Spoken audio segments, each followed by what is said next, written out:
Selamat datang kembali cuy. Jangan lupa bantu channel ini dengan cara subscribe ya, biar aku lebih semangat membuat video lagi cuy. Kita mulai alur ceritanya. Dimana cerita sebelumnya Jinwo bisa membunuh bos dungeon dan dia menjadikan bos dungeon menjadi prajurit bayangan. Dia memberikan nama Taos untuknya. Sambil melihat prajurit bayangan, Jinwo berpikir, aku mendapatkan kekuatan dari High Orc yang sungguh menguntungkan. Dan sekarang aku bisa menyimpan prajurit bayanganku menjadi 127. Aku akan membuang bayangan-bayangan yang kekuatannya rendah karena sudah melebihi batasnya. Ketika Jinwo lagi asik mengotak-atik statusnya, dia tidak sadar jika menjadi tontonan para hunter. Ketua Wajinjul berkata, "Permisi, Hunter Sung Jinwo."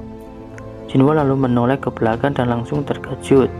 Dia berpikir, sejak kapan Ketua Wajinjul dan bahkan Jaein sudah berada di belakangku? Apa aku terlalu menikmati pertarungan tadi? Terus bagaimana aku bisa keluar dari situasi saat ini? Dengan sikap, Ketua Wajinjul dan staf karyawan langsung mengamankan Jinwo. Dia berkata, kami dari divisi asosiasi monitoring dan asosiasi bertugas mengawasi Hunter Sung Jinwo. Bahkan ini sangat rahasia yang tidak boleh terungkap ke publik. Jika kalian ada yang dipertanyakan, kalian bisa menghubungi asosiasi untuk minta informasinya. Kami akan meninggalkan tempat ini. Tunggu, aku tidak mempermasalahkan jika kamu menyembunyikan kekuatanmu. Tetapi kami semua bisa selamat berkat dirimu. Biarkan kami berterima kasih padamu, ucap ketua tim. Sambil mengembalikan buku, Jinwo berkata, karena kau berhasil selamat, bagaimana kalau mengirimnya sendiri? Si cewek dengan tersenyum berkata, terima kasih atas semua bantuanmu. Ketika Jinwo dan Ketua Wajinjul beranjak pergi, Jaein ingin memanggilnya. Tetapi dia entah berani atau tidak, sepertinya ada keraguan gitu cuy, ketika ingin menyapa Jinwo. Kemudian si penyihir berkata, Wakil Master, kenapa kamu kok bawa cangkul? Dengan rasa malunya dia menjawab, iya, apa menurutmu aku kelihatan aneh? Penyihir bertanya, aneh? Maksudnya aneh bagi siapa? Dengan wajah merahnya dia menjawab, ya sudahlah, lupakan saja. Kemudian kita berpindah di sebuah kafe cuy, di mana Yo Jinho menunggu kehadiran Jinwo. Dan tak lama mereka bertemu. Yo Jinho menceritakan tentang ayahnya yang memberikannya sebuah kuil serikat. Tetapi Yo Jinho menginginkan Sung Jinwo yang menjadi kuil master. Akan tetapi dari semua yang diceritakan Yo Jinho, semua bahkan ditolak oleh Jinwo sendiri, karena dia sudah memiliki rencana untuk membuat serikat sendiri. Kemudian kita beralih lagi di sebuah gedung cuy, di mana sang ketua Son Ki-hun menceritakan semua yang terjadi di dalam dungeon yang diselamatkan oleh Jinwo, dan tentang kekuatan Jinwo yang bisa mensummon.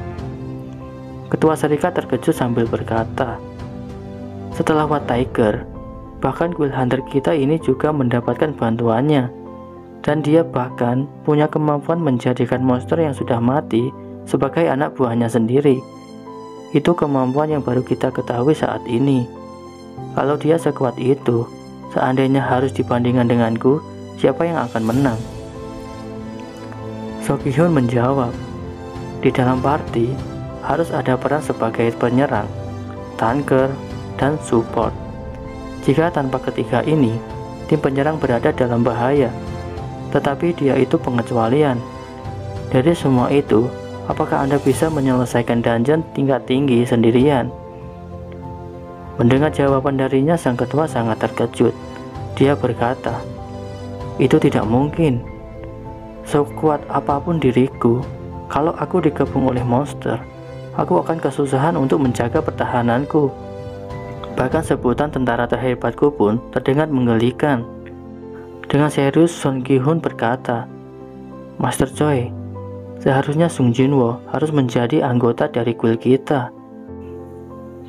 Kemudian kita berpindah lagi cuy.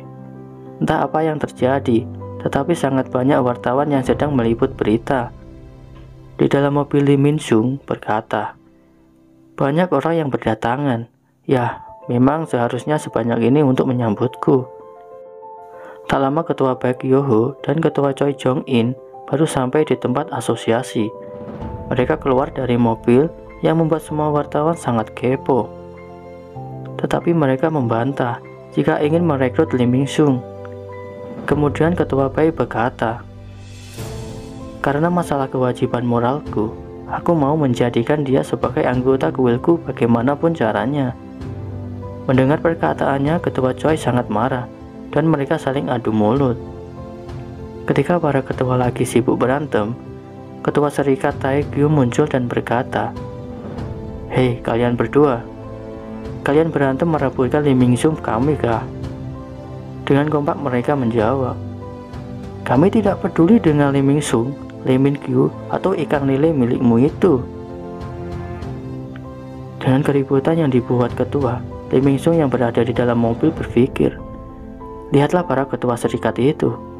Kuil terbaik di negara ini sedang memperebutkanku." Kemudian dia keluar mobil yang langsung difoto-foto oleh wartawan. Sung Jinwo yang melihat kerumunan itu juga penasaran apa yang terjadi sampai semua orang berkumpul di sini. Apakah mereka sudah tahu jika aku melakukan evaluasi ulang hari ini dalam benak Jinwo? Kemudian Jinwo berusaha menerobos para wartawan untuk memasuki gedung asosiasi, tetapi dia dicegah oleh pengawal Lee Min Sung yang dikira seorang reporter yang ingin mengganggu acara yang berlangsung. Kemudian Ketua Ko Gun Hee keluar untuk melerai mereka dan berkata, "Atas perintah apa kalian mengusir dia? Pria itu adalah tamu kami, Hunter Sung Jinwo. Ayo silahkan masuk." Dengan penasaran, para wartawan saling bergosip. Siapakah Hunter tadi yang secara langsung dijemput oleh ketua asosiasi?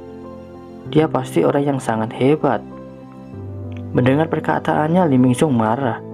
Dia berpikir, berani-beraninya dia mengacaukan debutku.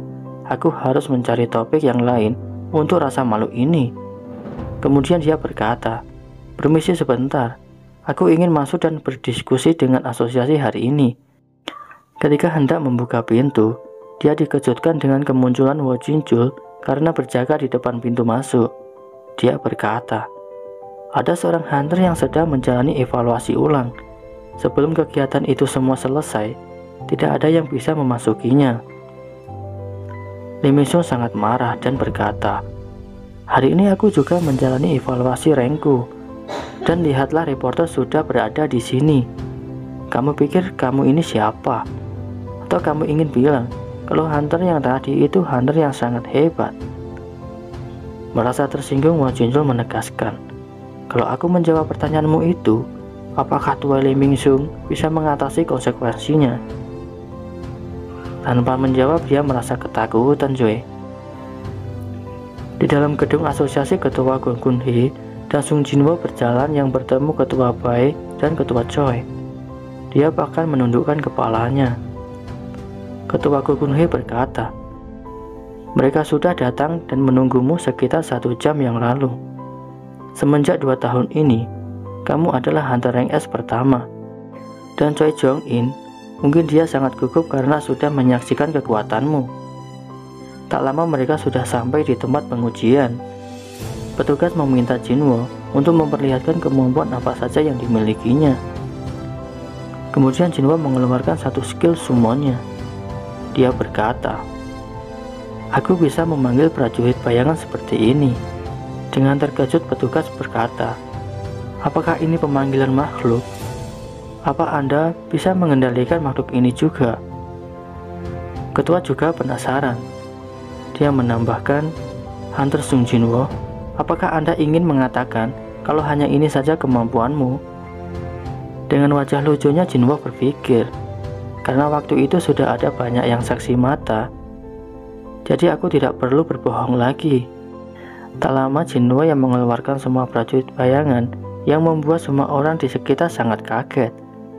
Dengan terkejut, Ketua Baek berpikir, energi sihir yang sangat kuat. Semua energi sihir ini berasal dari Sung Jinwo. Dia tidak bisa dibandingkan dengan waktu yang dulu. Dia sekarang sudah melampauiku. Ketika ketua ingin berbicara dengan Jinwo, tetapi dia menolak dan ingin pergi. Setelah membuka pintu, dia terkejut karena banyak sekali wartawan yang mengambil foto Jinwo, bahkan sampai masuk berita TV. Ketua penambang dan yang lain juga terkejut karena Jinwo masuk berita. Orang yang nabrak kemarin berkata, "Sudah kuduga." Saat dia menatap mataku, aku sudah mengira jika dia adalah orang jahat. "Coba sini, aku juga mau lihat hal kecil apa yang dia lakukan." Kemudian semua orang sangat penasaran karena provokasi darinya. Kemudian di berita TV, disiarkan bahwa Hunter Sung Jinwo adalah Hunter Rank S di Korea Selatan yang ke-10. Orang yang menuduhnya sangat ketakutan setelah mendengar berita di TV. Bahkan mantan perjuangan tim partai yang dulu juga melihat di berita jika Jinwo sudah berkembang dan berbeda dari yang dulu. Dan ternyata ayahnya Yo Jinho juga menyimak keadaan sekarang, di mana Jinwo sudah diresmikan menjadi rank S. Dia berkata, "Jadi apakah kamu berhasil merekrut Sung Jinwo?" Yo Jinho sambil menunduk menjawab, "Maafkan aku, ayah. Aku tidak bisa merekrut Yung Nim. Dia memutuskan kalau dia ingin membuat kuil sendiri dan mengundangku sebagai wakil master di kuil miliknya." Dengan tersenyum sang ayah berkata, "Apakah kamu tahu alasan kenapa aku ingin membuat kuil?" "Bukannya cuma karena uang, ayah," ucap Yo Jinho. Sang ayah menjelaskan, "Kalau masalah uang, aku masih punya banyak. Alasan yang paling utama karena untuk melindungi kita. Karena kekuatan dan kekuasaan dari Hunter semakin berkembang setiap harinya. Bahkan ada kasus di mana kekuatan Hunter itu setara dengan seluruh negara. Kamu pikir seberapa lama hukum dan kekuasaan negara bisa melindungi kita? Sepertinya kamu sudah menemukan orang yang tepat. Kamu lulus. Aku akan memberikan kuil Yojin kepadamu. Kembangkanlah kuil itu, anakku. Carilah kawan yang kuat dan terpercaya. Suatu hari yang kau anggap teman akan menjadi sesuatu yang berharga." Dengan serius, Yo Jinho berkata, "Terima kasih, ayah, tapi aku tidak bisa melakukannya. Aku akan bergabung dengan kuil Yung Nim." Kemudian kita berpindah di keramaian wartawan. Jinwo yang masih menjadi sorotan publik, bahkan banyak dari wartawan yang bertanya. Dengan memegang bahu Jinwo, ketua baik berkata, "Tidak ada habisnya kalau kamu menjawab pertanyaan mereka. Ayo, aku akan mengantarmu pulang." Dengan kecepatan yang super, Jinwo langsung menghilang dari pandangan ketua baik dan langsung berpindah ke parkiran. Ketua baik yang melihat kejadian secara langsung sangat kaget. Dia berpikir, Hunter kelas mage, dia sangat cepat. Saking cepatnya, mataku tidak bisa mengikuti gerakan dia. Aku sudah tahu kalau dia itu kuat, tapi pergerakan dia tadi dan energi sihir yang terasa di ruangan evaluasi, dia lebih kuat dari sebelumnya. Aku berpikir jika kebangkitan ganda itu nyata, tetapi ada yang ganjal. Apakah ada seorang Hunter yang bisa berkembang secara terus-menerus? Kemudian kita kembali di negara Amerika, cuy. Berita yang memperlihatkan Jinwo sudah menjadi Hunter Rank S sudah tersebar di dunia. Sampai Wang Dongsu juga melihatnya dan dia sangat kesal. Dia berkata, "Si bajingan itu ternyata masih hidup. Mereka berdua itu benar-benar para bajingan yang tidak tahu diri." Terus kita berpindah lagi, cuy, di mana Sung Jinwo mencoba menjual bola sihirnya. Bahkan petugas juga terkejut karena yang dijual adalah artefak yang berwarna merah sangat pekat, bahkan bisa menggandakan kekuatan sihir. Bahkan pengrajin artefak terkenal pun mati-matian untuk bisa membuat bola berwarna yang bisa membesarkan kekuatan sihir sampai 50%. Kemudian petugas itu berkata, "Apakah Anda bersedia untuk melelangkan item ini di tempat pelelangan kami? Kami jamin Anda pasti bisa mendapatkan keuntungan yang tinggi." Jinwo menjawab, Aku akan pikir-pikir dulu, Pak. Kemudian Jinwo berkata, aku ingin sebuah artefak yang bisa melindungi dari api. Kemudian Jinwo diperlihatkan di galeri yang dipenuhi dengan baju berkualitas tinggi. Sambil berkeliling, Jinwo berkata, apakah aman menyimpan semua artefak ini di dalam kaca tipis ini, Pak? Petugas menjawab, kaca ini sudah dibuat khusus. Bahkan jika hunter rank A sangat kesusahan untuk menghancurkannya. Kalau tidak percaya, apakah Anda mau mencobanya? Kalau Anda bisa memecahkan kacanya, Anda bisa menyimpan artefak yang di dalamnya. Tanpa kata, Jinwo langsung mengeluarkan aura yang kuat, mengepalkan tangannya yang bersiap untuk memukul kacanya. Tetapi sebelum memukul, petugas sangat panik dan berkata, tunggu, saya hanya bercanda. Kalau Anda berhasil memecahkannya, nanti para hunter akan berdatangan dan akan mencoba memecahkannya. Jinwo yang melihat kepanikan dari petugas akhirnya tidak jadi memukul dan menjawab, baiklah, Pak, kalau begitu aku ingin melihat pedang yang dimiliki oleh toko ini. Kemudian Jinwo diantar petugas yang lain untuk melihat yang diinginkannya. Tetapi petugas yang tadi terkejut melihat kaca yang retak, karena sebelumnya masih normal. Dia berpikir, kapan kaca ini pecah ya? Jangan-jangan dia bisa memecahkan kacanya tanpa menyentuhnya. Kemudian Jinwo diperlihatkan koleksi pedang yang punya toko. Harga yang diberikan sangat mahal, dan pedangnya memiliki kualitas yang sangat buruk. Kemudian Jinwo mencoba bertanya harga pedang yang dia beli di sistem. Petugas berkata, wah, kelihatannya yang membuat pedang ini sangat teliti dan mendetail. Mungkin pedang ini seharga 100 juta. Jinwo sangat terkejut karena pedang yang dibelinya dengan harga 2,8 juta. Dia berpikir, ternyata sangat mahal di dunia nyata. Jika harga yang diberikan begitu sangat mahal, lalu item dan equipment milik Yo Jinho yang tidak berguna itu pasti seharga ratusan juta. Kemudian kita berpindah di apartemen milik ketua baik. Dia masih penasaran apa ada hunter yang bisa selalu berkembang. Dia berpikir, mataku ketika berada di wujud binatang bisa menentukan kemampuan seseorang dengan akurat. Sung Jinwo pada saat insiden dungeon merah kemarin, dia memanglah lebih lemah dariku. Tapi sekarang, dia bisa berkembang dimanapun dia berada. Dia pasti jadi yang terbaik suatu hari nanti. Kemudian kita berpindah lagi cuy di tempat tinggal Jinwo. Dia sekarang sangat terkenal, bahkan sampai semua wartawan mencoba meliput dirinya. Sang adik mencoba melihat keadaan di luar, tetapi wartawan malah melihat dengan jelas dan langsung mengambil foto dirinya. Karena sang adik merasa sangat terganggu dengan wartawan, Jinwo berkata, apakah aku harus turun ke bawah dan menyuruh mereka pergi? Sang adik menjawab, jangan opa, jika itu dilakukan, kamu akan dihina semua reporter, jadi biarkan saja. Kemudian ada yang mengetuk pintunya cuy. Jinwo yang sangat kesal, dia berkata, mereka berani-beraninya sampai mengetuk pintu kita. Aku akan menasihatinya. Kemudian Jinwo langsung membuka pintunya cuy. Ternyata itu adalah Yo Jinho. Dia diusir oleh ayahnya sendiri.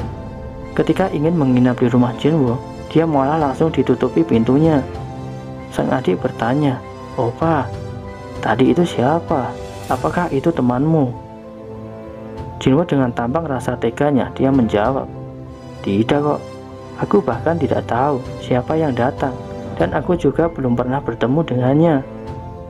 Kemudian kita berpindah di keluarga Yo Jinho. Sang ibu merasa jika sang suami terlalu keras sama anaknya. Sang ayah pun menjawab, dia pantas mendapatkannya. Dia lebih memilih kuil milik temannya daripada milik keluarga. Jika dia ingin mandiri, biarkan dia mencobanya dengan caranya sendiri. Ketika sang ayah sedang ngobrol, dia merasa kepalanya pusing dan akhirnya dia terjatuh. Kemudian kita berpindah lagi cuy di tempat tinggalnya Jinwo. Dia mencoba melihat keadaan sang adik sebelum berangkat ke kastil iblis. Dia berpikir, ketika aku pergi, seseorang mungkin akan mendekati adikku, dan aku tidak bisa melindunginya jika aku tidak ada di sisinya. Kemudian Jinwo mengeluarkan prajurit bayangannya. Dia menginginkan agar sang adik dilindungi ketika Jinwo tidak ada. Kemudian prajurit bayangan masuk ke tempat tidur sang adik. Setelah selesai, Jinwo berpindah ke atap apartemennya dan memanggil prajuritnya. Dia berkata, "Mulai dari sekarang, kalian adalah penjaga masyarakat di sini. Jadi berhati-hatilah, jangan sampai ketahuan oleh orang lain." Kemudian keesokan harinya, Jinwo diantar Yo Jin-ho. Di dalam mobil, mereka berbincang-bincang. Setelah sampai di tempat tujuan, Yo Jin-ho bertanya, "Ngomong-ngomong Yunim, ada urusan apa di gedung tower sepagi ini?" Sambil membuka pintu mobil, Jinwo menjawab, "Kamu tidak akan paham. Aku akan pergi dulu." Tak lama Jinwo sudah berada di dalam kastil iblis. Dia memakai item dan artifak yang sudah disiapkannya. Kemudian notif sistem muncul, cuy. Seperti itu ya, cuy. Kalian baca sendiri. Tak butuh waktu lama, monster mulai bermunculan yang bersiap menyerang Jinwo. Tetapi Tas yang baru saja menjadi prajurit bayangan, Jinwo mencobanya akan bertarung pertama kalinya. Dia menggunakan bola sihir dan langsung menyemburkan api yang sangat besar. Dampak dari serangannya bahkan bisa membuat kota menghilang dalam sekejap. Ya, seperti itu videonya ya, cuy. Simak terus kelanjutannya, cuy. Bagaimana pertarungan Sung Jinwo di kastil iblis? Simak terus video ini ya, cuy. Karena aku akan menceritakan sedetail mungkin, persis sama komiknya. Jadi jangan lupa subscribe agar tidak ketinggalan video selanjutnya.